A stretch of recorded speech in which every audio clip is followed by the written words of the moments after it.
Once upon a time, there was a gardener in China. This gardener was an artist. He liked to do digital work. He would do fan art of characters from a very popular video game from a very prominent video game company. When they took a look at what he was doing, they scooped him right up. Did he have a degree? I don't know. I can't tell you if he did or he didn't, but I can tell you one thing. It didn't make absolutely any difference to the company that hired him. I was at a major studio on an educational summit of sorts, and it was about 3 or 4 years ago. One person happened to ask the recruiter at that studio, which school do you get most of your animators from? The recruiting director, to our surprise, told us that 7 of the 10 animators that they had just hired were from an online animation school. Here's another once upon a time and not too long ago.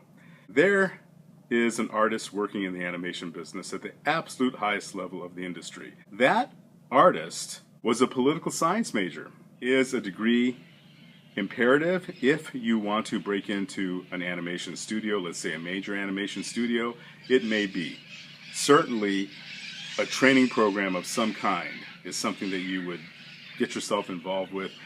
That's something that I think would work to your benefit in many ways. You know, the animation industry is not what it was, let's say, 15 years ago. I mean, it's much more technically oriented. You're going to have extended training of some kind. I can tell you from my own personal experience that I have had many students over the years that have come to me, and they already had degrees, but they still weren't at that level where they could realistically assimilate into the industry. They weren't getting their break.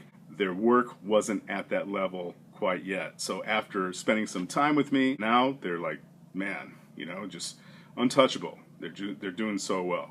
You would be utterly astonished if you knew the artists that don't have any formal degree-based training at all. It's shocking.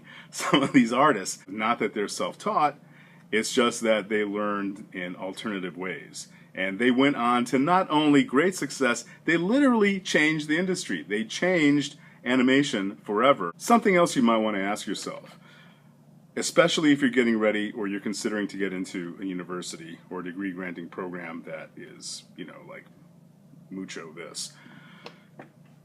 Are you willing to start your life with virtually insurmountable debt?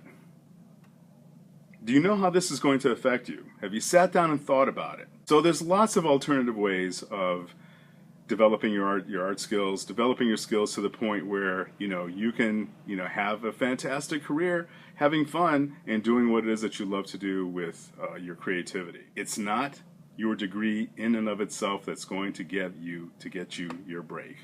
Your break is going to come from the quality of the work that you do, my friends. It's going to come from your portfolio and or your demo reel. That in effect is your degree. In the animation industry, that's what ultimately matters. And if you want to know how good you got to be in order to make it, just look at the artists that are working in the industry, take a look at their work, and that's the standard right there. That's what you should be shooting for. You should be shooting to create work in your own way on that level and beyond. And always stay rooted upon your fundamentals, because that's what's going to give you the foundation to get to that point.